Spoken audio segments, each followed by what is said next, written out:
بسم اللہ الرحمن الرحیم۔ السلام علیکم۔ آمنہ کے لیے یہ بات روز روشن کی طرح عیاں تھی کہ اس کی ساس کا دل اپنے چھوٹے بیٹے عمران کے لیے دھڑکتا تھا، مگر جب یہ بات پیسے اور مستقبل کے لیے آئی تو قربانی کے لیے صرف حماد کا نام لیا گیا۔ اس فیصلے کی پشت پناہی زینب کے امیر خاندان اور اس کے جہیز میں ملنے والی موٹر سائیکل کی چمک تھی، جس نے عمران کو ساس کی آنکھوں پر تارا بنائے رکھا۔ آج دوپہر جب ساس نے ایک بار پھر کینیڈا جانے کا حتمی فیصلہ سنایا تاکہ بستر سے لگی شگفتہ بازی کے علاج کا بندوبست ہو سکے، تو آمنہ نے پہلی بار محسوس کیا کہ وہ اس گھر میں کتنی تنہا ہے۔ ساس نے اس کے احتجاج کو حقارت سے رد کر دیا۔ تمہیں غربت کی چکی میں پسا رہنا اچھا لگتا ہے، اس لیے میرے بیٹے کو روک رہی ہو۔ یہ جملہ صرف ایک تانا نہیں تھا، یہ ایک گھناؤنی سازش کا آغاز تھا، جس کے تحت حماد کو دور بھیج کر دراصل خاندان کی تمام مالی ذمہ داریاں آپ پر اور عمران پر ڈال دی گئی تھیں، تاکہ ساس اور زینب کی عیش و عشرت کا سلسلہ چلتا رہے۔ حماد دیکھو، میں نے فاروق بھائی سے بات کی ہے اور وہ پکا کہہ رہے ہیں کہ کینیڈا میں تمہارا کام ہو جائے گا۔ وہاں ان کے جاننے والے کی ایک بڑی کمپنی ہے اور اسے ایک ایسے آدمی کی ضرورت ہے جس پر بھروسہ کیا جا سکے۔ بتاؤ، مجھ سے اور تم سے زیادہ بااعتماد کون ہوگا؟ عمران ابھی بچہ ہے، اسے ذمہ داری سنبھالنے میں وقت لگے گا، اس لیے میری ساری امیدیں تم سے ہیں۔ تمہارے باہر جانے کا فیصلہ اس لیے ضروری ہے تاکہ ہم شگفتہ کا بہترین علاج کروا سکیں اور اس چھوٹے گھر کی تنگی سے نکل سکیں۔ یہ کوئی عمر بھر کی بات نہیں، بس کچھ سال محنت کر کے ہمارے حالات بدل جائیں تو تم فوراً واپس آ جانا۔ میری ساس نے فیصلہ کن لہجے میں کہا۔ ان کی آنکھوں میں ایک نئی زندگی کا خواب تھا۔ میں نے ٹرے ٹیبل پر رکھی اور بستر کے کنارے بیٹھ گئی۔ امی جان، کینیڈا بہت دور ہے، مجھے صرف پیسے کی فکر نہیں ہے، ہمارے بچے حور اور سمیر ہیں، وہ ابو کی شکل دیکھنے کے لیے ترس جائیں گے۔ کیا یہ قربانی ضروری ہے؟ میرا سوال سن کر ساس نے مجھے غصے سے گھورا۔ بی بی، یہ سب بچوں کا بہانہ ہے، تم بس یہ کہو کہ تم نہیں چاہتی کہ میرے بیٹے کے حالات بدلیں اور وہ غربت کی چکی سے نکلے۔ تم پہلی عورت ہو جسے غربت کی چکی میں پسنے کا شوق ہے۔ وہ کڑواہٹ سے بولی، جس پر حماد بیچ میں بولے، امی جان بس کریں۔ مگر ساس نہیں رکی۔ یہ تمہاری ناشکری ہے بیٹا، خدا کا شکر ادا کرو کہ تمہارے رزق میں اضافہ کر رہا ہے۔ ان کی کڑوی باتوں اور اپنے دل کی بے چینی سے تنگ آ کر میں خاموشی سے اٹھ کر اپنے کمرے میں چلی گئی۔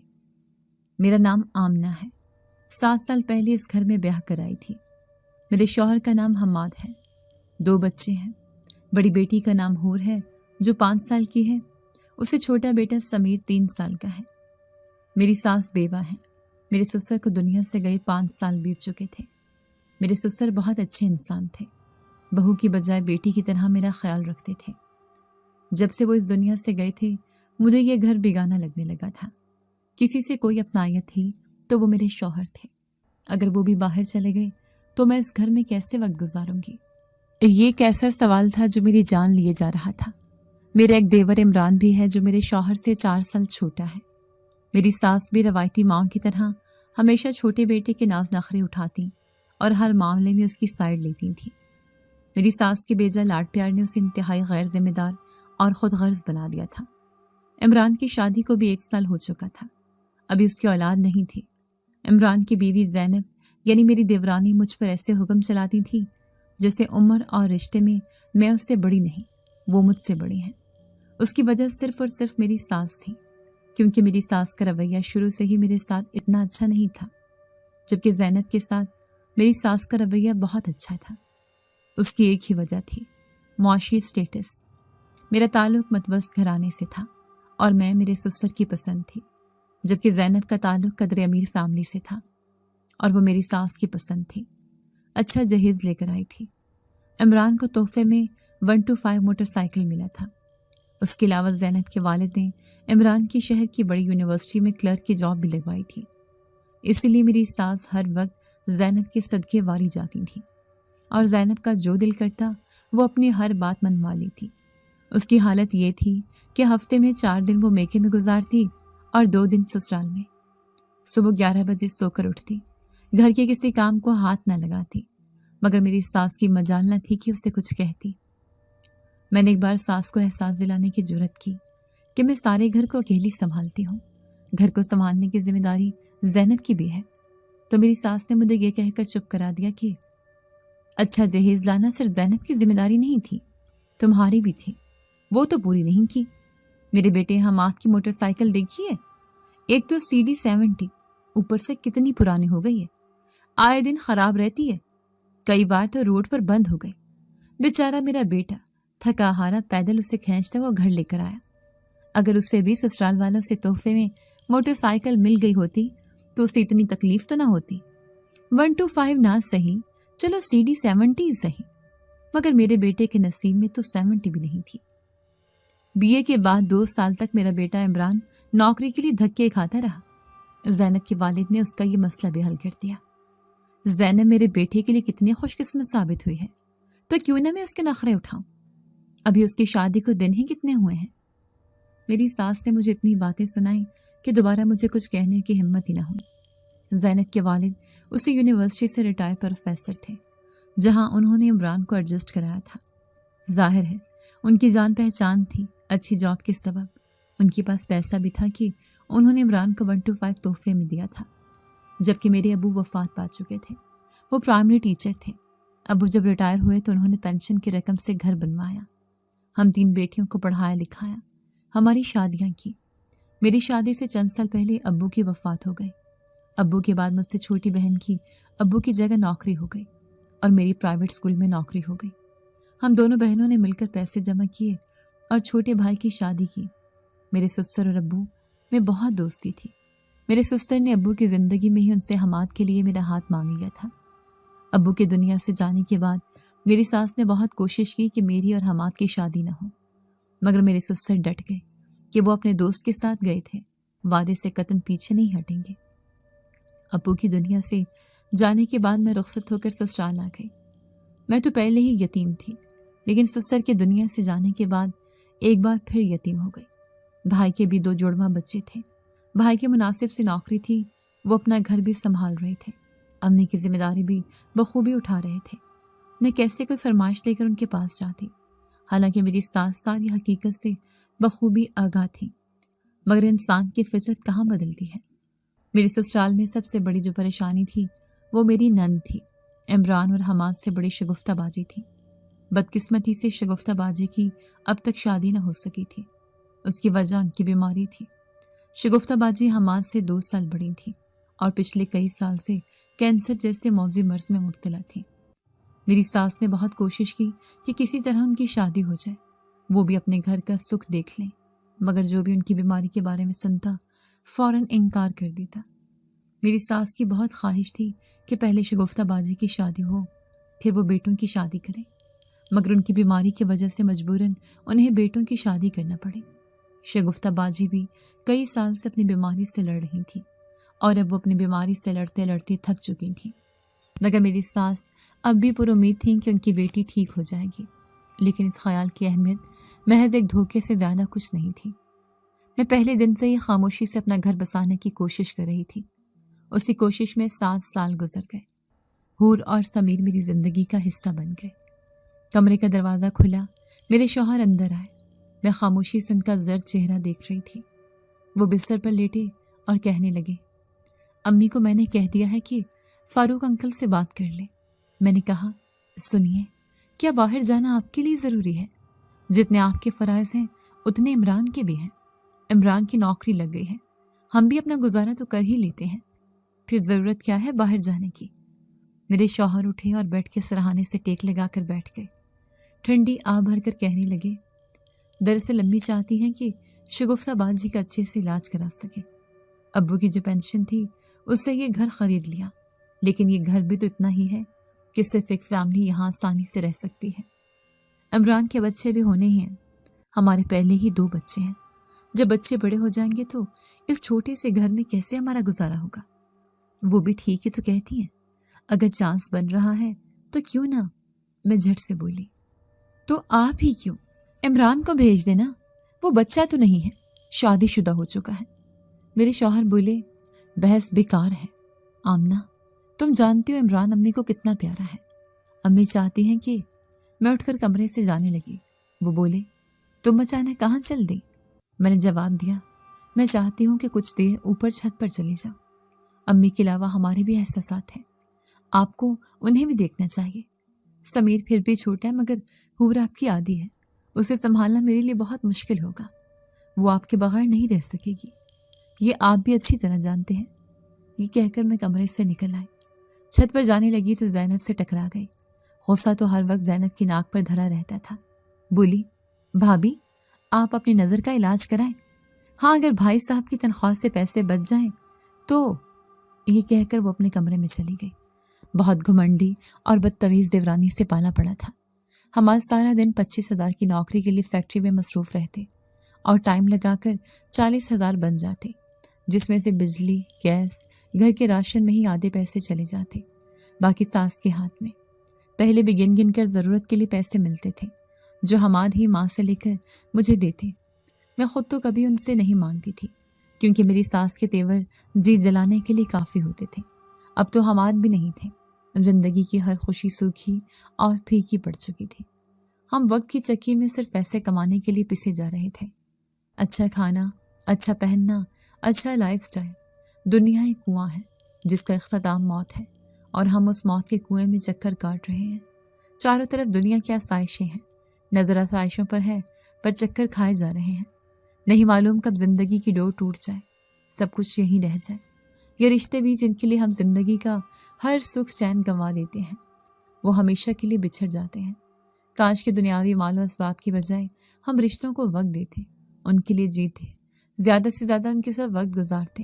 لیکن وہ بات جو عمر بھر سمجھ نہیں آتی اور عمر گزر جاتی ہے۔ مجھے بھی یہی لگ رہا تھا، وقت تو گزر جائے گا لیکن دنیا کے مال و دولت کیا ہجر کے غم کو کم کر پائے گی۔ آخر کو ہونا وہی تھا جو میری ساس نے کہہ دیا تھا۔ حماد کا پاسپورٹ بنا، ویزا لگا، کینیڈا میں جاب تو پہلے ہی کنفرم تھی۔ سب گھر والے، میں، بچے حماد کو چھوڑنے ایئرپورٹ گئے۔ نم آنکھوں اور بوجھل دل کے ساتھ شوہر کو اللہ کے حوالے کیا اور گھر چلے آئے۔ حماد کو کینیڈا گئے ہوئے 2 مہینے گزر چکے تھے۔ وہ ہر مہینے باقاعدگی سے پیسے بھیج رہے تھے جو میری ساس کے ہاتھ میں جاتے اور گن گن کر میرے ہاتھ میں رکھے جاتے، پھر دیے گئے ایک ایک پیسے کا حساب مانگا جاتا۔ جب سے شوہر کینیڈا میں جاب کرنے لگے تھے تب سے میں پہلے سے زیادہ غریب ہو چکی تھی اور میری دیورانی زینب امیر ہو چکی تھی۔ آئے دن شاپنگ، گھومنا پھرنا، نت نئے کپڑے بنوانا۔ زینب کے شوق دن بدن بڑھتے جا رہے تھے، اس کے حالات بہتر ہوتے جا رہے تھے جبکہ میرے حالات کمزور تر ہوتے جا رہے تھے۔ حماد سے کبھی کبھار ہی بات ہو پاتی تھی اور وہ بھی بہت مختصر۔ میں چاہ کر بھی ان سے کچھ کہہ نہ پاتی۔ میری ساس کا رویہ میرے ساتھ ہر گزرتے دن کے ساتھ بدتر ہوتا جا رہا تھا۔ سمجھ نہیں آ رہی تھی کہ اس کی کیا وجہ ہے۔ ایک دن زینب اپنے میکے گئی ہوئی تھی۔ میری ساس کی طبیعت صبح سے ناساز تھی، وہ ناشتے کے بعد سے ہی اپنے بستر پر آرام کر رہی تھی۔ میں نے ساس کو جگانا مناسب نہیں سمجھا۔ بیٹے کو میں گود میں اٹھایا اور خود ہی سبزی لینے کے لیے چلی گئی۔ ہمارا گھر مارکیٹ میں ہی تھا، اس لیے مارکیٹ آنے جانے کا کوئی مسئلہ نہیں تھا۔ جب میں واپس گھر آئی تو زینب کے کمرے سے اس کی آواز آ رہی تھی، شاید وہ واپس آ چکی تھی۔ میں اس کے کمرے کی طرف چل پڑی۔ جیسے کمرے کے دروازے پر پہنچی، اندر سے آتی آوازوں نے مجھے چونکا دیا۔ چند لمحے پہلے زینب کی آواز آ رہی تھی مگر اب بہت عجیب آوازیں آ رہی تھیں، جیسے ایک نہیں کئی لوگ آپس میں ایک دوسرے کے ساتھ الجھے ہوئے ہوں۔ میں نے دروازہ کھولنے کے لیے ہینڈل کے اوپر ہاتھ رکھا تو وہ فوراً دروازہ کھل گیا۔ دروازے پر زینب کھڑی تھی، اندر سے آتی آوازیں یکدم ختم ہو گئی۔ میں ٹھٹک کر رہ گئی۔ زینب بولی، یہاں کھڑی کیا سن رہی ہو بھابی؟ میں نے ہچکچاتے ہوئے کہا، نہیں میں تو کچھ نہیں سن رہی تھی، میں بھی سبزی لے کر آئی ہوں، تمہاری آواز سنی تو سوچا کہ تم سے پوچھ لوں روٹی کھاؤ گی یا چاول؟ زینب نے کہا، میں اپنے میکے سے اپنا کھانا لے آئی ہوں، میرے لیے مت بنائے گا، میں سونے جا رہی ہوں۔ یہ کہہ کر اس نے دروازہ بند کر دیا۔ میں نے گہری سانس لی اور کچن میں چلی گئی۔ حور اسکول جانے لگی تھی اور سمیر سو رہا تھا۔ میں نے جلدی جلدی کھانا تیار کیا اور اتنے میں ساس کے کمرے سے آواز آئی، آمنہ میرے لیے کپ چائے بنانا۔ ساس بھی اٹھ چکی تھی۔ میں نے ساس کے لیے چائے بنائی، ان کے کمرے میں گئی۔ ساس کا چہرہ زرد ہو رہا تھا۔ میں نے ساس کو چائے کا کپ دیتے ہوئے کہا، امی آپ کی طبیعت ٹھیک ہے؟ وہ بولی، لگتا ہے بخار ہے۔ عمران ڈیوٹی سے آ جائے تو اس کے ساتھ چیک اپ کے لیے ہسپتال جاؤں گی۔ تم جلدی سے کھانا تیار کرو۔ میں اچھا کہہ کر کچن میں چلی گئی۔ تھوڑی دیر بعد شگفتہ باجی گھر کے اندر داخل ہوئیں۔ انہیں دیکھتے ہی ساس نے کہا، شگفتہ تم کہاں گئی تھیں؟ شگفتہ باجی نے جواب دیا، امی میں مزار پر دعا کے لیے گئی تھی، اب اور جی کر کیا کروں گی؟ یہ کہہ کر باجی شگفتہ سر جھکا اپنے کمرے میں چلے گئی۔ ان کا جواب سن کر ساس نے تو اپنے دل پر ہاتھ رکھ لیا۔ زینب کمرے سے باہر دیوار کے ساتھ ٹیک لگائے کھڑی سیب کھا رہی تھی۔ بولی، شگفتہ باجی آپ سدا جئیں، ایسی باتیں کیوں کر رہی ہیں؟ آپ کو بھابھی کی عمر بھی لگ جائے۔ میں نے چونک کر زینب کی طرف دیکھا تو وہ اٹھلاتے ہوئے اپنے کمرے میں چلی گئی۔ 2 دن بعد رات کا وقت تھا جب میں اپنے کمرے میں سو رہی تھی۔ بچے بھی میرے پاس ہی سو رہے تھے۔ کمرے میں آہٹ ہوئی، ایسا لگا جس سے کمرے میں کوئی آیا ہو۔ میں اٹھ کر بیٹھ گئی، دیکھا تو میرے قریب صوفے پر میرے شوہر حماد بیٹھے ہوئے تھے، مجھے دیکھ کر مسکرا رہے تھے۔ میں نے دھیرے سے کہا، آپ آ گئے کیا؟ وہ بولے، میں تمہیں اور بچوں کو دیکھنے آیا ہوں۔ 3 مہینے ہونے والے ہیں، کتنا عرصہ بیت چکا ہے تمہیں اور بچوں کو نہیں دیکھا۔ تم اپنا اور بچوں کو خاص طور پر خیال رکھنا، نہ جانے پھر کب ملاقات ہوگی، مگر میں جلدی آنے کی کوشش کروں گا، تم پریشان مت ہونا۔ یہ کہہ کر حماد اٹھے اور کمرے سے باہر چلے گئے۔ میں حیرت سے انہیں دیکھ رہی تھی، کچھ کہہ بھی نہ سکی۔ کہنے کے لیے کتنا کچھ تھا کہ سوچتی رہ گئی، کیا کہوں اور کیا نہ کہوں۔ حماد جا چکے تھے، پھر میری نظر ساس پر پڑی۔ اچانک وہ کہاں سے آ گئی تھی؟ انہوں نے سوتے ہوئے سمیر کو کندھے پر اٹھایا اور دوسرے ہاتھ سے ہور کو جگایا۔ وہ بھی اٹھ گئی، اس نے دادی کی انگلی پکڑی اور دادی کے ساتھ چل پڑی۔ میری ساس یہ کہتے ہوئے کمرے سے باہر جانے لگی، میں اپنے پتر پوتی کو لے کر جا رہی ہوں، تم آج سے اسی قید میں قید رہو گی۔ یہ سن کر میں فوراً بستر سے اتری اور بولی، امی یہ آپ کیا کہہ رہی ہیں؟ مگر میری ساس بچوں کو لیے چلے جا رہی تھی۔ میں نے ہور کو پکارا، بیٹا یہاں آ جاؤ۔ ہور نے مجھے دیکھ کر دوسری طرف منہ پھیر لیا۔ میری ساس مجھے دیکھ کر تنزیہ مسکرائی، پھر کمرے سے باہر نکل گئی، مگر میں نے ساس کا بازو پکڑا۔ ساس نے مجھے کمرے کے اندر دھکا دیا، میں نیچے گری اور کمرے کا دروازہ فوراً بند ہو گیا۔ میں اٹھی اور دروازہ پیٹنے لگی، امی دروازہ کھولیں، امی دروازہ کھولیں، مگر اسی لمحے خوف کے مارے میں اٹھ کر بیٹھ گئی۔ بچے میرے پاس سو رہے تھے، کمرے میں گہرا سناٹا تھا، گھڑی کی ٹک ٹک کمرے میں گونج رہی تھی۔ رات کے 2 بجے تھے، میں نے خواب دیکھ رہی تھی۔ خواب بھی ایسا تھا کہ جسے حقیقت میں یہ سب ہو رہا ہو۔ میں نے ٹھنڈی آب بھری اور اللہ کا شکر ادا کیا کہ یہ سب خواب ہی تھا۔ میں واپس لیٹ گئی، مگر دل خوفزدہ تھا کہ آخر ایسا خواب مجھے نظر کیوں آیا۔ 3 مہینے سے حماد گھر اچھے خاصے پیسے بھیج رہے تھے۔ مجھے تو یہ بھی معلوم نہیں تھا کہ کس نے پیسے بھیج رہے ہیں، مگر میرے دیور عمران اور خاص کر اس کی بیوی زینب کی عیاشیاں دیکھ کر مجھے اندازہ ہو رہا تھا کہ میری اور بچوں کے علاوہ باقی سب کے حالات بدل رہے تھے۔ ہر مہینے کی 10 تاریخ کو پیسے آ جاتے تھے اور حماد کا فون تو ہر دوسرے تیسرے دن آتا تھا، مگر 5 دن گزر گئے، ان کا فون نہیں آیا۔ پاکستان سے کینیڈا میں فون بہت مہنگا پڑتا تھا، اس لیے انہوں نے ہمیں فون کرنے سے منع کیا ہوا تھا۔ میں نے 2 سے 3 بار ساس کے سامنے ذکر کیا تو ساس نے کہا، پریشان ہونے کی ضرورت نہیں ہے، میرا بیٹا وہاں محنت کر رہا ہے، عیاشیاں نہیں کر رہا، ضرور مصروف ہوگا، اس لیے فون نہیں کیا۔ جیسے وقت ملا ہمیں فون نہیں کرے گا تو کسے کرے گا؟ مگر میرا دل بہت پریشان تھا۔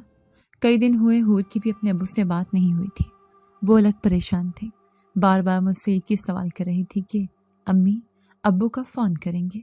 مجھے ان کی بہت یاد آ رہی ہے۔ بیٹی کو سنبھالنا، اس کے ہر سوال کا جواب دینا میرے لیے بہت مشکل تھا۔ باجی شگفتہ کی طبیعت بھی پچھلے کچھ دنوں سے بہتر نہیں تھی، حالانکہ میری ساس نے بیٹی کا بہت اچھی ڈاکٹر سے علاج شروع کرا دیا تھا، لیکن بہتری کے بجائے شگفتہ باجی کے لہجے میں چڑچڑا پن اور مسلسل بے چینی نظر آ رہی تھی۔ وہ تو پہلے اپنے کمرے کی قیدی تھی، لیکن پچھلے کچھ دنوں سے انہوں نے امی کے ساتھ بھی لڑنا شروع کر دیا تھا۔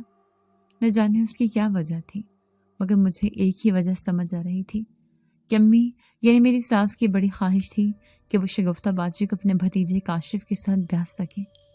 سنا ہے باجی شگفتہ بھی انہیں پسند کرتی تھی اور وہ بھی نہایت رازداری سے باجی شگفتہ کو شادی کا پیغام بھیج چکے تھے، لیکن آج سے 6 سال پہلے جب باجی شگفتہ کے کینسر کا پتہ چلا تو کاشف پیچھے ہٹ گیا۔ پہلے سال تو باجی کا علاج ہوتا رہا۔ کاشف بھی خاموش رہا کہ شاید باجی تندرست ہو جائے، مگر 1 سال کے بعد اچانک اس کا مزاج بدل گیا۔ پھر ایک دن پتہ چلا کہ کاشف کی منگنی ہو گئی ہے، وہ بھی اس کی مرضی سے۔ باجی شگفتہ کو اس بات کا اتنا دکھ ہوا کہ ان کا سارا علاج بیکار ثابت ہوا، بجائے ٹھیک ہونے کی ان کی بیماری دن بدن بڑھتی چلی گئی۔ 1 سال پہلے ڈاکٹر نے انہیں لا علاج قرار دے دیا۔ جب سے ان کا مرض لا علاج قرار دیا گیا تھا، تب سے ہی میری ساس ان کوششوں میں لگ گئی کہ رزق میں کسی نہ کسی طرح اضافہ کیا جائے تاکہ باجی شگفتہ کے علاج پر دل کھول کر پیسہ لگایا جائے۔ اسی لیے انہوں نے فاروق انکل سے بات کی اور حماد کو زبردستی باہر بھیجا، کیونکہ وہ اچھی طرح جانتی تھیں کہ عمران کبھی بھی اتنا ذمہ دار نہیں رہا۔ انہیں علم تھا کہ اگر عمران کو باہر بھیجا تو شاید ہی وہ پیسے اتنی باقاعدگی سے بھیجے۔ اس نے سارے پیسے یا تو فضول خرچے میں اڑا دینے ہیں یا بیوی کو بھیج دینے ہیں۔ باجی شگفتہ کے ساتھ مجھے تہ دل سے بہت ہمدردی تھی۔ اللہ ان کا نیک سبب کرے اور اس موذی مرض سے انہیں نجات دلائے۔ بلا شبہ معجزے بھی اللہ تعالیٰ کا ہی خاصہ ہیں، مگر سب کچھ سمیٹنے کی دھن میں اور میرا شوہر بکھرتے جا رہے تھے۔ وقت ہمارے ہاتھوں سے ریت کی مانند پھسلتا جا رہا تھا۔ انتظار کی گھڑیاں طویل ہوتی جا رہی تھیں۔ ہر وقت نگاہیں دروازے پر ٹکی رہتی کہ شاید ہوا کے جھونکے کی مانند میرے شوہر بھی کسی دن اچانک گھر آ جائے۔ چند دن مزید گزر گئے، 10 تاریخ میں گزر گئی، نہ حماد کا فون آیا اور نہ ہی پیسے۔ جب پیسے بھی گھر نہ پہنچے تو امی کو پریشانی ہوئی، وہ فوراً فاروق انکل کے گھر چلی گئی۔ گھر میں عجیب پریشانی اور ویرانی پھیلی ہوئی تھی، جیسے کچھ ہونے والا ہے۔ سب پریشان تھے سوائے زینب کے۔ عجیب مخلوق تھی، اسے اپنے سوا کسی سے کوئی سروکار نہیں تھا۔ وہ اپنی دنیا میں مست، ہر حال میں خوش رہتی تھی۔ میں ساس کا انتظار کر رہی تھی کہ جلدی سے وہ آئیں اور خیر کی خبر لائیں۔ بچوں کے کپڑے الماری میں رکھے، اتنے میں کسی کے گرنے کی آواز آئی۔ میں فوراً کمرے سے باہر بھاگی۔ شگفتہ باجی اپنے کمرے کے باہر نیچے فرش پر اونگھے منہ گری ہوئی تھی۔ میں ان کی طرف بھاگی۔ باجی کیا ہوا آپ کو؟ مگر وہ ہوش و حواس میں نہیں تھی۔ میں نے زینب کو آواز دیا، مگر اس کا کوئی جواب نہ ملا۔ یقیناً ہمیشہ کی طرح وہ گھر پر نہیں تھی۔ میں نے شگفتہ باجی کو اٹھانے کی کوشش کی، لیکن وہ اٹھ نہیں رہی تھی۔ میرے تو ہاتھ پاؤں ٹھنڈے ہو رہے تھے۔ اچانک دروازہ کھلا، میری سانس گرتی پڑتی گھر کے اندر داخل ہوئی۔ ساس کی یہ حالت دیکھ کر میرے تو آسان خطا ہو گئے۔ میں نے انہیں پکارا، امی جلدی آئیں، باجی کو پتہ نہیں کیا ہوا ہے۔ یہ سن کر میری حواس باختہ ساس دوڑی چلی آئی، بولی، کیا ہوا؟ ہم نے جیسے جیسے باجی کو رکشے میں ڈالا اور ہسپتال لے گئے۔ ڈاکٹر نے انہیں فوراً ایمرجنسی میں شفٹ کر دیا۔ پتہ چلا کہ باجی نے نیند کی گولیاں کھا لی ہیں۔ کاشف کی جدائی اور بڑھتی ہوئی بیماری نے باجی شگفتہ کو مایوسی کے اندھیروں میں دھکیل لیا تھا۔ بس اللہ کا کرم ہوا کہ ہم انہیں لے کر بروقت ہسپتال پہنچ گئے۔ ان کی جان بچ گئی۔ 24 گھنٹے گزرنے کے بعد وہ خطرے سے باہر نکل آئے تو ہماری جان میں جان آئی۔ عمران اور زینب بھی ہسپتال پہنچ چکے تھے۔ ہم سب ایمرجنسی کے باہر بیٹھے ہوئے تھے۔ عمران نے کہا، میرا تو خیال ہے آپ سب گھر چلے جائیں، میں یہیں ہسپتال میں رک جاتا ہوں، آپ لوگ صبح آ جائیے گا۔ میری ساس مسلسل روئی جا رہی تھی۔ میں نے ان کے کندھے پر ہاتھ رکھا اور کہا، امی آپ کیوں روئی جا رہی ہیں؟ باجی اب ٹھیک ہے۔ ساس نے میرا ہاتھ جھٹک دیا اور ہچکیاں لے کر رونے لگی۔ ہم سب ہکا بکا ان کا منہ دیکھنے لگے۔ وہ روئے جا رہی تھیں مگر کچھ بتا نہیں رہی تھیں۔ عمران امی کے پاس بیٹھ گیا اور بولا، امی کیا بات ہے، کچھ بتائیں تو صحیح، ہم سب پریشان ہو رہے ہیں۔ تب امی نے روتے ہوئے بتایا، بیٹا میں فاروق بھائی کے گھر گئی تھی حماد کے بارے میں بات کرنے کے لیے۔ انہوں نے اپنے فوراً دوست سے رابطہ کیا کہ حماد گھر فون کیوں نہیں کر رہا، تو پتہ چلا کہ 15 دن پہلے کمپنی میں فراڈ ہوا جس میں مالک کے لاکھوں روپے غائب ہو گئے۔ جس اکاؤنٹ سے پیسے غائب ہوئے اس کا کنٹرول حماد کے پاس تھا، لہٰذا پہلا شک حماد پر گیا۔ بعد ازاں تفتیش سے پتہ چلا کہ پیسے حماد نے نکالے ہیں۔ کمپنی کے مالک نے حماد کو پولیس کے حوالے کر دیا ہے۔ پولیس میرے بیٹے سے پوچھ گچھ کر رہی ہے۔ میرا بیٹا حوالات میں بند ہے۔ عمران تیرا بھائی پردیس میں مصیبت میں پھنس چکا ہے اور ہم اس کے لیے کچھ کر بھی نہیں سکتے۔ یہاں بیٹھ کر ہم کیا کریں گے اور وہاں ہم جا نہیں سکتے۔ امی کی باتیں سن کر مجھے چکر آیا تو زینب نے مجھے پکڑ لیا۔ عمران بولا، امی یہ آپ کیا کہہ رہی ہیں؟ بھائی چوری نہیں کر سکتے، کمپنی کے مالک کو ضرور کوئی غلط فہمی ہوئی ہے۔ بھائی نے یہاں سادگی سے اپنی زندگی بسر کی ہے، وہ تو پھر پردیس ہے، وہاں بھائی ایسا کچھ بھی کیسے کر سکتے ہیں؟ بھابھی آپ گھر چلیں، بچے پڑوس میں ہیں، میں خود فاروق انکل سے بات کرتا ہوں، آپ فکر نہ کریں۔ 3 دن بعد ڈاکٹر نے باجی کو ڈسچارج کر دیا۔ میں، امی اور عمران تینوں مل کر فاروق انکل کے پاس گئے۔ وہ پہلے سے اپنی کوششوں میں لگے ہوئے تھے، مگر کوئی نتیجہ نہیں نکل رہا تھا۔ اس کا صرف ایک ہی حل تھا کہ کمپنی کے مالک کو نقصان کے پیسے ادا کر دیے جاتے، مگر وہ اتنی بڑی رقم تھی جس کا انتظام کرنا ہمارے بس سے باہر تھا۔ ہمارے پاس تو اتنے پیسے بھی نہیں تھے کہ عمران کینیڈا چلا جاتا اور وہاں جا کر وہ کمپنی کے مالک کی منت سماجت کرتا تو شاید کوئی راہ نکل آتی۔ گھر کے حالات پھر سے خراب ہونے لگے۔ پہلے دونوں بھائی مل جل کر گھر چلا لیتے تھے، اب ساری ذمہ داری عمران پر آن پڑی تھی، مگر تنہا گھر کا بوجھ اٹھانا عمران کے بس کی بات نہیں تھی۔ ہر گزرتے دن کے ساتھ میری ساس کا رویہ میرے ساتھ بگڑنے لگا۔ وہ ہر ایک چیز کی ذمہ دار مجھے سمجھنے لگی۔ منحوس کا لفظ میرے لیے عام ہو گیا۔ جب سے میں حماد کی زندگی میں آئی تھی، میں نے اپنی کنگال قسمت سے انہیں کنگال کر دیا تھا، ایسا میری ساس کا کہنا تھا۔ ہر لمحہ میرے لیے مشکل ہو گیا۔ بیٹی کو وین لگوا کر دی تھی، وین بھی ساس نے ختم کرا دی۔ اسکول کافی دور تھا، میں پیدل بیٹی کو چھوڑنے کے لیے اسکول جانے لگی۔ جب بچی تھک جاتی تو اسے گود میں اٹھا لیتی۔ 1 گھنٹہ لگ جاتا بیٹی کو اسکول پہنچانے میں، اور پھر 1 گھنٹہ لگ جاتا اسے اسکول سے واپس لانے میں۔ 3.5 سال کا بیٹا تھا میرے پاس۔ میرے واپس آنے تک وہ حال بے حال رہتا، اگر ہوتا تو کوئی اسے چپ تک نہ کراتا۔ کچھ تو سمجھ جاتی تھی، مگر اپنے پوتے اور پوتی کے ساتھ ان کا ظالمانہ رویہ دیکھ کر میری سمجھ سے باہر تھا۔ ایک دن میں بیٹی کو اسکول سے لے کر گھر پہنچی، سمیر بہت زیادہ رو رہا تھا۔ میں بیٹی کی طرف لپکی اور فوراً اسے گود میں اٹھا لیا۔ اس کی گال پر تھپڑ کا نشان تھا۔ دیورانی کچن میں اپنے لیے کافی بنا رہی تھی۔ میں نے دیورانی سے پوچھا، زینب، سمیر کو کس نے مارا ہے؟ وہ نخرے کے ساتھ بولی، جی بھابھی، آپ کے بیٹے کو میں نے مارا ہے۔ کم وقت نے چلنا سیکھ لیا، بار بار کچن میں آ رہا تھا اور میں بار بار اسے کچن سے باہر نکال رہی تھی۔ اتنے میں اس نے میرے جہیز کے شیشے کا پلیٹ ٹیبل سے اتار کر نیچے پھینک دیا ہے۔ یہ دیکھیں، نظر آ رہا ہے آپ کو؟ پلیٹ ٹوٹ گئی ہے۔ اس نے شیشے کی ٹوٹی ہوئی پلیٹ مجھے دکھاتے ہوئے کہا، یہ سیٹ پورے 20,000 کا تھا، میرے برتنوں کا سیٹ خراب ہو گیا، اب اس کا نقصان کون بھرے گا؟ میں نے کہا، زینب، تم نے ایک پلیٹ کے لیے معصوم بچے کو اتنی زور سے مارا کہ اس کی گال پر تمہارے ہاتھ کے 3 انگلیاں چھپی ہوئی ہیں، تمہیں اسے مارتے ہوئے ذرا بھی ترس نہیں آیا؟ وہ بولی، ارے الٹا چور کو تو وال کو ڈانٹے، ایک تو میرا نقصان ہوا، اوپر سے آپ مجھے باتیں سنا رہی ہیں۔ میری بات کا تو جواب دیں، اس کا نقصان کیا آپ کا باپ بھرے گا؟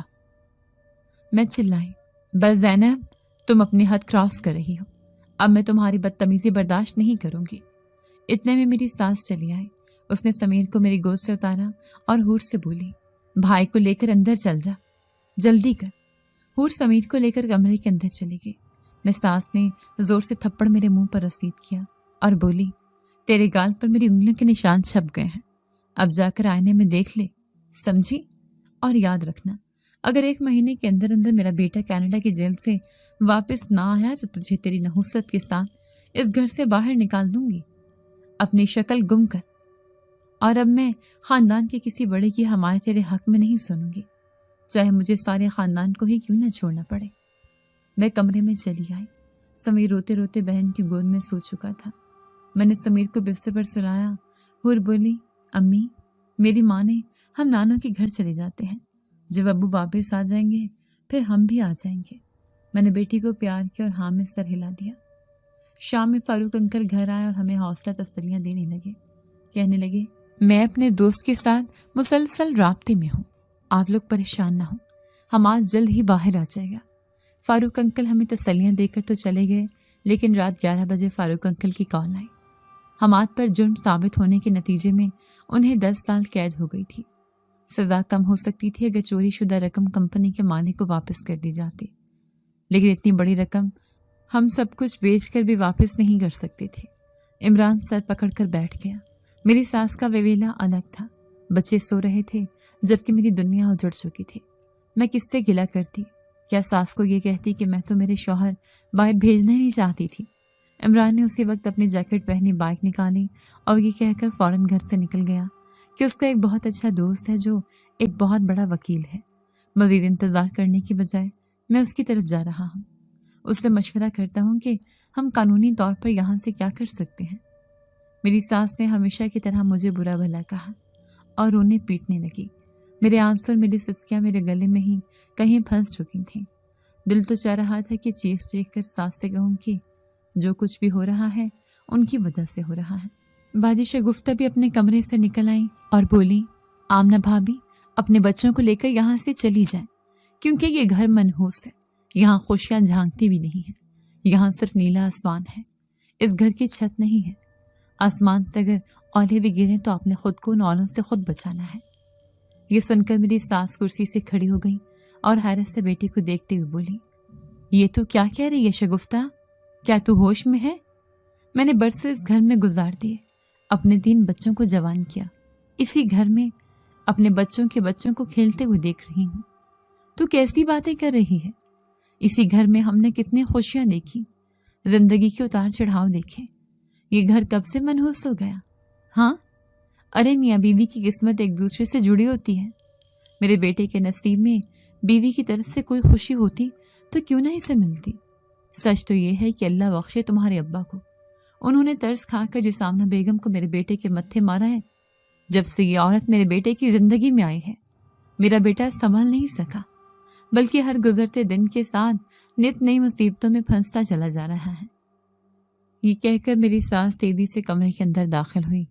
میری ساس نے سوتے ہوئے سمیر کو گود میں اٹھایا اور ہور کو جگانے لگی۔ میں تیزی سے اندر گئی اور بولی، امی آپ کیا کر رہی ہیں؟ بچوں کو کیوں جگا رہی ہیں؟ میری ساس نے مجھے دھکا دیا۔ ہور اٹھ چکی تھی، زینب بھی کمرے کے اندر آ گئی۔ میری ساس نے سمیر کو زینب کی گود میں دیا اور بولی، میرے پوتے کو لے کر اپنے کمرے میں جا، اور پھر ہور کو ہاتھ سے پکڑ کر لے جانے لگی۔ میں ساس کے پیچھے بھاگی۔ امی بتائیں تو صحیح آپ کیا کر رہی ہیں؟ لیکن میری ساس نے مجھے کمرے کے اندر دھکا دیا اور جلدی سے باہر نکل کر باہر سے کمرے کا دروازہ بند کر دیا۔ کمرے کی کھڑکی سے مجھے کہنے لگی، آمنہ میں نے کہا تھا نا، اگر میرا بیٹا واپس نہ آیا تو میں تجھے معاف نہیں کروں گی۔ تو اس کمرے میں قید رہے گی جب تک تیرا فیصلہ نہیں ہو جاتا۔ یہ کہہ کر میری ساس اپنے کمرے میں چلی گئی۔ میں چلائی، امی آپ کیا فیصلہ کرنا چاہتی ہیں؟ صاف صاف بتا کیوں نہیں دیتی؟ میرا قصور کیا ہے؟ میں نے تو کہا تھا کہ میرے شوہر کو دور مت بھیجے۔ میرا دل نہیں مان رہا، لیکن آپ نے میری ایک نہیں سنی، تو میں کیا کروں؟ امی میں حماد کو کیسے واپس لاؤں؟ انہیں بھیجنا اگر غلطی ہے تو وہ آپ کی غلطی ہے، میری نہیں۔ میری ساس نے مجھے کمرے میں قید کر دیا۔ میرا دیور عمران نہ جانے اپنے بھائی کے لیے کیا کر رہا تھا، مجھے اس بارے میں کچھ علم نہیں تھا۔ مجھ سے گھر کا کوئی فرد بات نہ کرتا، یہاں تک کہ بچوں کو بھی مجھ سے بات کرنے کی اجازت نہ تھی، اور اگر وہ مجھ سے بات کرنے کی ضد کرتے تو انہیں مارا پیٹا جاتا، ڈرایا دھمکایا جاتا، اور بچے سہم کر خاموشی سے بیٹھ جاتے۔ اگلے دن دوپہر کا وقت تھا، میں اپنے کمرے کی کھڑکی کے پاس بیٹھی ہوئی تھی۔ بیٹا دادی کے کمرے سے نکل آیا، وہ مجھے دیکھ کر رونے لگا۔ میں نے ساس کو پکارا، امی خدا کے لیے مجھے باہر نکالے، سمیر رو رہا ہے۔ زینب کے دل میں رحم آ گیا، وہ سمیر کو میرے پاس لانے لگی۔ کتنے میں میری ساس کمرے سے نکل آئی اور بولی، رک جاؤ زینب، تم خود اس معاملے سے دور رکھو۔ یہ سن کر زینب خود رک گئی۔ وہ کچھ کہنے لگی تھی کہ پڑوس کا بچہ گھر کے اندر داخل ہوا۔ وہ بری طرح کانپ رہا تھا۔ بولا، خالہ خالہ، وہاں بازار میں کچھ لوگ عمران بھائی کو زبردستی گاڑی میں ڈال کر لے گئے ہیں۔ یہ سنتے ہی ہم سب کے پیروں تلے زمین نکل گئی۔ ساس چلائی، کون لے گیا میرے بیٹے کو؟ بچے نے کہا، نہیں پتا خالہ، میں نے تو پہلی بار انہیں دیکھا ہے، بشیر چاچا بھی انہیں نہیں جانتے تھے، انہوں نے مجھے بھیجا ہے کہ فوراً آپ کو بتاؤں۔ میں بھاگتا چلا آیا۔ میری ساس سر پکڑ کر زمین پر بیٹھ گئی۔ زینب چیخنے چلانے لگی کہ کیسا منحوس گھر ہے، ہائے اللہ، میرا شوہر اب کس مصیبت میں پھنس گیا۔ یہ کہہ کر زینب اپنے کمرے میں چلی گئی۔ تھوڑی دیر بعد وہ اپنے سوٹ کیس سمیت کمرے سے باہر نکلی۔ ساس نے اسے دیکھا تو بولی، زینب تم کہاں جا رہی ہو؟ زینب نے کہا، میں گھر جا رہی ہوں، اپنے گھر، جہاں سکون ہے، جہاں زندگی مسکراتی ہو۔ یہاں تو مجھے ایسا لگ رہا ہے جیسے ہم سب مر گئے ہیں، کہیں کوئی خوشی نہیں ہے۔ ساس بولی، زینب تمہارے شوہر کو نہ جانے کون لے گیا ہے، میں بوڑھی عورت ہوں، اپنے ایک بیٹے کو رہوں یا دوسرے بیٹے کو، تم ایسے وقت میں مجھے چھوڑ کر چلی جاؤ گی؟ زینب چلائی، آپ کو کس کی پرواہ ہے؟ آپ ظلم کریں بس، یہ ساری مصیبتیں صرف آپ کے ظلم کی وجہ سے ہیں۔ یہ سن کر میری ساس کو غصہ آ گیا، انہوں نے تھپڑ مارنے کے لیے زینب پر ہاتھ اٹھایا، مگر زینب نے ان کا ہاتھ پکڑ لیا اور بولی، امی جان میں آمنہ نہیں ہوں، سمجھ گئی؟ میں اس گھر میں ایک پل نہیں رہوں گی، اور عمران کے ساتھ رہنے کی ایک ہی شرط ہوگی کہ وہ مجھے الگ رکھے۔ آپ اپنے پوتے پوتی کے ساتھ جو کچھ کر رہی ہیں، کل کو یہی سب کچھ آپ میرے بچوں کے ساتھ کریں گے۔ زینب نے غصے سے امی کو دیکھا اور پاؤں پٹکتی چلی گئی۔ میں کھڑکی سے یہ سب دیکھ رہی تھی۔ میری ساس نے غصے سے مجھے دیکھا، وہ میرے کمرے کی طرف آئیں، دروازہ کھولا اور کمرے کے اندر آ کر مجھے مارنے لگی۔ اتنے میں شگفتہ باجی کمرے کے اندر آئی، انہوں نے ان کا ہاتھ پکڑ لیا اور بولی، بس کریں امی، خدا کے لیے بس کریں، آپ کو ہو کیا گیا ہے؟ میری ساس نے مجھے چھوڑا اور شگفتہ باجی کو کھینچتے ہوئے کمرے سے لے گئی اور کمرے کا دروازہ بند کر دیا۔ میں وہیں فرش پر لیٹ گئی اور رونے لگی۔ روتے روتے نہ جانے کتنا وقت گزر گیا۔ میں رو رو کر شوہر کے بخیرت و عافیت واپس آنے کی دعائیں مانگ رہی تھی۔ مجھے اپنے 400 اندھیرا نظر آ رہا تھا۔ اب یا تو حماد کا چہرہ دیکھنا تھا یا جینا ہی نہیں تھا۔ گھر کے اندر بالکل خاموشی چھا گئی۔ میری ساس نے بچوں کو کچھ دنوں کے لیے اپنی چھوٹی بہن کے گھر بھیج دیا۔ سناٹے نے گھر پر ڈیرے ڈالے ہوئے تھے۔ مغرب سے کچھ دیر پہلے باجی شگفتہ بھی گھر کہیں چلی گئی۔ جاتے جاتے انہوں نے کھڑکی سے مجھے دیکھا اور چلی گئی۔ میرے پاس کہنے سننے کے لیے کچھ تھا نہیں، کیا کہتی؟ مغرب کی نماز کے بعد گھر میں بالکل اندھیرا ہو گیا، یقیناً بجلی چلی گئی تھی۔ تھوڑی دیر بعد میری ساس موم بتی لیے کمرے کے اندر آئی۔ میں انہیں دیکھ کر کھڑی ہو گئی، شاید وہ کچھ کہنا چاہ رہی تھیں۔ ان کی آنکھیں بھی رو رو کر سوجی ہوئی تھیں۔ اچانک انہوں نے جلتی ہوئی موم بتی میرے بستر پر گرا دی۔ میں چلاتی ہوئی ان کی طرف لپکی، امی یہ کیا کر رہی ہیں؟ جیسی میں موم بتی اٹھانے لگی، ساس نے مجھے پکڑ لیا اور بولی، آج میں سب کچھ جلا کر خاک کر دوں گی، تیری ایک ایک یاد اس کمرے میں جل کر بھسم ہو جائے گی۔ بستر پر آگ لگ چکی تھی۔ میں کچھ بولنے لگی تھی کہ میری ساس نے میرے منہ پر ہاتھ رکھ دیا۔ نہ جانے ان میں اتنی قوت کہاں سے آ گئی تھی۔ میں خود کو چھڑانے کی بہت کوشش کر رہی تھی، مگر چھڑا نہیں پا رہی تھی۔ آگ پھیلتی جا رہی تھی۔ مجھے اپنا آشیانہ اپنی آنکھوں کے سامنے جلتا ہوا نظر آ رہا تھا، مگر میں کچھ بھی کرنے سے قاصر تھی۔ اچانک کمرے میں ہوا چلنے لگی۔ ہوا سے آگ مزید بھڑک اٹھی۔ میری ساس کی آواز میرے کانوں میں گونجی، تجھے مارنے کے لیے مجھے خود بھی مرنا پڑا تو میں اس کی بھی پرواہ نہیں کروں گی۔ مجھے آج پتہ چلا تھا کہ میری ساس مجھ سے اتنی نفرت کرتی ہے۔ اسی دوران ایک جھٹکے سے ساس نے مجھے چھوڑ دیا۔ ہم دونوں ہی نیچے فرش پر گر پڑے۔ میں نے پلٹ کر ساس کو دیکھا۔ میں یہ دیکھ کر حیران رہ گئی، ایک انجان عورت نے میری ساس کو پکڑ رکھا تھا۔ میری ساس مجھ تک پہنچنے کے لیے پورا زور لگا رہی تھی۔ اسی دوران میری نظر دوسری جانب کھڑی ایک اور انجان عورت پر پڑی۔ اس نے آگ کی طرف پھونک ماری تو ساری آگ بجھ گئی۔ میری ہمت ہی نہیں ہو رہی تھی کہ میں ان دونوں سے کچھ پوچھوں۔ جس نے میری ساس کو پکڑ رکھا تھا، اس نے میری ساس کی آنکھوں پر ہاتھ رکھا۔ میری ساس بے ہوش ہو گئی۔ دونوں انجان عورتیں ہوا میں اڑنے لگی۔ خوف کے مارے میں انہیں آنکھیں پھاڑے دیکھ رہی تھی۔ ایک عورت نے کہا، ہم جن ذاتیاں ہیں، ہم اس گھر میں برسوں سے رہ رہے ہیں، ہم ملازمہ بن کر اس گھر میں آئے تھے، مگر پھر یہاں سے جا کر بھی نہیں گئے، مگر ہم نے کبھی کسی کو نقصان نہیں پہنچایا۔ تمہاری نند ٹھیک کہتی ہے، یہ گھر تم لوگوں کے رہنے کے قابل نہیں ہے، یہاں سے ہجرت کر جاؤ اور اپنی ساس کا فوراً علاج کراؤ۔ ہم چھت والے کمرے میں رہتے ہیں، ہم یہاں سے نہیں جائیں گے۔ میں تھر تھر کانپ رہی تھی۔ دونوں جن زادیاں غائب ہو گئیں۔ میں گھر سے نکلی، جلدی سے رکشہ بلایا اور ساس کو لے کر ہسپتال پہنچی۔ ڈاکٹر نے ساس کو نفسیاتی ہسپتال ریفر کر دیا۔ ڈاکٹر کے مطابق میری ساس شدید ڈپریشن میں چلی گئی تھی، اس لیے انہیں ہسپتال میں داخل کرنا پڑے گا اور ان کا باقاعدہ علاج ہوگا۔ میں نے ساس کو ہسپتال میں داخل کرا دیا اور گھر آ گئی۔ بچوں کو لے کر جیسی گھر پہنچی، عمران گھر پہنچ چکا تھا۔ میرے پوچھنے پر اس نے بتایا کہ کچھ لوگوں سے اس نے قرض لیا تھا جو وہ وقت پر واپس نہیں کر سکا۔ وہی لوگ اسے لے گئے تھے۔ اس نے زینب کا سونے کا سیٹ دے کر ان سے اپنی جان چھڑائی ہے۔ میں نے عمران کو امی کے بارے میں بتایا۔ وہ بولا، بھابھی یہ ہمارے ساتھ کیا ہو رہا ہے؟ سچ پوچھیں تو میں بھی ہمت ہارتا ہوا محسوس کر رہا ہوں۔ زینب مجھ سے ناراض ہو گئی ہے۔ اسے منانا اتنا آسان نہیں ہے۔ ادھر امی بیمار، ادھر بھائی کی فکر۔ وہ کس حال میں ہوں گے، کب واپس آئیں گے؟ بھابھی آپ بچوں کا خیال رکھیں، میں ہسپتال امی کو دیکھنے کے لیے جا رہا ہوں۔ اتنے میں پیچھے سے کسی نے میرے کندھے پر ہاتھ رکھا۔ میں نے چونک کر پیچھے دیکھا، باجی شگفتہ میرے پیچھے کھڑی تھی۔ وہ مجھے دیکھ کر عجیب انداز میں مسکرا رہی تھی۔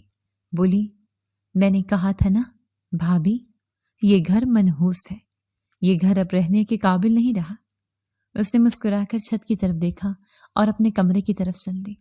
میں نے چھت کی طرف دیکھا، وہی دونوں جن زادیاں چھت سے مجھے ہی دیکھ رہی تھیں۔ میں نے بچوں کو خود سے لپٹا لیا اور تیز تیز قدم اٹھاتی اپنے کمرے کی طرف چل دی۔ خوف کے مارے میرے پسینے نکل آئے تھے۔ ہر طرف ویرانی اور خوف کا عالم تھا۔ شگفتہ باجی کے کمرے سے گنگنانے کی آوازیں آنے لگی۔ میں نے پہلی بار انہیں گنگناتے ہوئے سنا تھا۔ خوف کی وجہ سے بچے بھی سہمے ہوئے تھے۔ جیسے تیسے وقت گزرا۔ کہیں 2 گھنٹے بعد عمران گھر آیا۔ دیور کو دیکھتے ہی میں کمرے سے نکل آئی۔ میں نے کہا، عمران اپنے بھائی کا پتہ کرو، میں بچوں کو لے کر کہاں جاؤں گی؟ حماد کے بغیر میں کیا کروں گی؟ عمران بولا، بھابھی مجھے شدید چکر آ رہے ہیں، میں سونے جا رہا ہوں، صبح فاروق انکل کے پاس جاؤں گا، ان سے دوبارہ ملتا ہوں کہ کوئی راستہ نکالیں۔ عمران اپنے کمرے میں چلا گیا۔ میں نے بچوں کو دودھ پلا کر سلا دیا۔ صبح کے 5 بجے تھے کہ عمران کی آواز آئی، بھابھی جلدی آئیں بھابھی۔ باجی شگفتہ کے کمرے سے آ رہی تھی۔ میں اٹھی اور باجی شگفتہ کے کمرے کی طرف بھاگی۔ باجی شگفتہ اپنے بستر پر لیٹی ہوئی تھی۔ ان کی آنکھیں چھت پر جمی ہوئی تھیں اور جسم اکڑا ہوا تھا۔ میں باجی کے قریب پہنچی۔ عمران بہت گھبرایا ہوا تھا۔ کہنے لگا، بھابھی دیکھیں باجی کو کیا ہوا ہے؟ میں نے کہا، عمران جلدی جاؤ، محلے کے ڈسپینسر کو بلا لاؤ، اگر وہ ایمرجنسی کا کہے تو گاڑی لیتے آنا تاکہ باجی کو ہسپتال لے کر جائے۔ عمران باہر کی طرف بھاگا۔ میں نے ٹیبل پر پڑے جگ سے گلاس میں پانی ڈالا اور پانی کے چھینٹے باجی کے منہ پر مارے، مگر وہ نارمل ہو ہی نہیں رہی تھی۔ وہ مسلسل چھت کی طرف دیکھ رہی تھی۔ میں ان کے ہاتھ پاؤں ملنے لگی۔ باجی شگفتہ ہچکیاں لینے لگی۔ آخر ہچکی لیتے ہی انہوں نے میری طرف دیکھا اور ان کا جسم نارمل ہو گیا، مگر اب ان کا جسم بے جان ہو چکا تھا۔ میں نے انہیں اٹھانے کی بہت کوشش کی کہ شاید یہ میرا وہم ہو، مگر نہیں، ان کی نبض چلنا بند ہو گئی تھی، ان کا دل دھڑکنا بند ہو گیا تھا۔ اتنے میں عمران بھاگتا ہوا کمرے میں داخل ہوا۔ اس کے ساتھ ڈسپینسر بھی تھا۔ میں نے کہا، عمران باجی ہمارے بیچ نہیں رہی۔ ڈسپینسر نے آگے بڑھ کر باجی کی نبض چیک کی اور باجی کے جسم کو چادر سے ڈھانپ دیا۔ اس نے عمران کے کندھے پر تھپ تھپایا اور چلا گیا۔ باجی کی میت کو نہلا دھلا کر تیار کر دیا گیا تھا۔ سب رشتہ دار اور محلے والے جمع تھے۔ کیسا بھاری وقت تھا۔ حماد ہمارے بیچ نہیں تھے۔ میری ساس کی حالت بے حد خراب تھی۔ ڈاکٹر نے کہا تھا کہ فی الحال انہیں ڈپریشن سے دور رکھا جائے۔ اتنی بڑی خبر ان سے چھپانا کیسے ممکن تھا؟ لیکن ان کی حالت ایسی نہیں تھی کہ انہیں ہسپتال سے لایا جاتا۔ جنازے کا وقت ہو چکا تھا۔ اتنے میں گھر کا دروازہ کھلا۔ ایک شخص گھر کے اندر داخل ہوا۔ میں باجی کی چارپائی کے پاس بیٹھی۔ میں اٹھی کہ باجی کا سفر شروع ہو گیا ہے۔ اپنے آنسو پونچھے، اندر آنے والے کے کندھے سے اس کا بیگ نیچے گرا۔ میں نے حیرت سے بیگ کو دیکھا، پھر نظر اٹھا کر دیکھا، میرے سامنے حماد کھڑے تھے۔ مجھے اپنی آنکھوں پر یقین نہیں آ رہا تھا۔ شوہر کو دیکھتے ہی میں ان کے گلے لگ گئی اور پھوٹ پھوٹ کر رونے لگی۔ اسی اسنا میں فاروق انکل بھی گھر کے اندر داخل ہوئے۔ انہوں نے میرے سر پر ہاتھ رکھا۔ عمران، کچھ اور لوگ گھر کے اندر آئے اور کلمہ پڑھتے ہوئے باجی کی چرپائی اٹھا کر لے گئے۔ مجھے اس وقت اپنی ساس بے حد یاد آئی۔ بیٹی کے لیے انہوں نے بیٹے کو ملک سے باہر بھیج دیا، مگر بیٹی نہ بچ سکی، اور خدا کا کرنا دیکھو کہ ماں بیٹی کے جنازے میں بھی شریک نہ ہو سکی۔ اللہ تعالیٰ نے بہت کرم کیا۔ جس شخص نے میرے شوہر کو پھنسایا تھا وہ پکڑا گیا۔ فاروق انکل نے بھی اپنی پوری کوشش کی تھی۔ گھر میں ہونے والے پے در پے واقعات میں نے شوہر کو بتائے۔ ہم سب پہلے ہسپتال پہنچے۔ امی کو مسلسل نیند کے ٹیکے لگائے جا رہے تھے۔ ڈاکٹر نے کہا شدید صدمے کی وجہ سے وہ اپنے حواس کھو بیٹھی ہیں۔ مگر علاج سے وہ جلد ٹھیک ہو جائیں گے۔ باجی کے چہلم کے بعد ہم نے گھر تبدیل کر دیا۔ ہم کرائے کے مکان میں شفٹ ہو گئے۔ بعد ازاں حماد نے اس گھر کو بیچ دیا۔ گھر کے پیسے دونوں بھائیوں نے آپس میں تقسیم کر لیے، کیونکہ زینب الگ رہنا چاہتی تھی۔ میرے شوہر کو بہت اچھی کمپنی میں نوکری مل گئی۔ 2 مہینے بعد میری ساس بھی ٹھیک ہو کر ہسپتال سے واپس گھر چلی آئی، مگر بیٹی کو آخری بار نہ دیکھنے کا غم ان کے اندر اٹک سا گیا۔ زینب اور عمران بھی اپنی زندگی میں سیٹ ہو چکے تھے۔ حماد کو 6 مہینے میں ترقی مل گئی۔ ہمارے حالات یکسر تبدیل ہو گئے، مگر بیتے حالات کی کڑواہٹ میرے اندر اب بھی موجود تھی۔ سب کچھ تیزی سے تبدیل کرنے کی خواہش نے ہماری رہی سہی خوشیاں بھی چھین لی۔ وہ چند لمحے جو ہم ایک دوسرے کو حوصلہ دیتے ہوئے گزار سکتے تھے، ایک دوسرے کا دکھ بانٹ سکتے تھے، وہ پل ہم نے جدائی کے پل گن گن کر گزار دیے۔ ملتا اسی وقت ہے اور وہیں سے ملتا ہے جہاں سے ملنا ہمارے نصیب میں لکھا ہوتا ہے۔ جلدی میں جو کچھ ہمارے پاس ہوتا ہے ہم وہ بھی گنوا دیتے ہیں۔ اگر آپ کو آج کی ہماری کہانی پسند آئی ہے تو اسے لائک کیجیے اور اپنے پیاروں کے ساتھ شیئر کیجیے، اور ہاں، اگر آپ نے ابھی تک ہمارا چینل سبسکرائب نہیں کیا تو ضرور کیجیے۔ ملتے ہیں کل ایک نئی اور دلچسپ کہانی کے ساتھ، تب تک کے لیے اللہ حافظ۔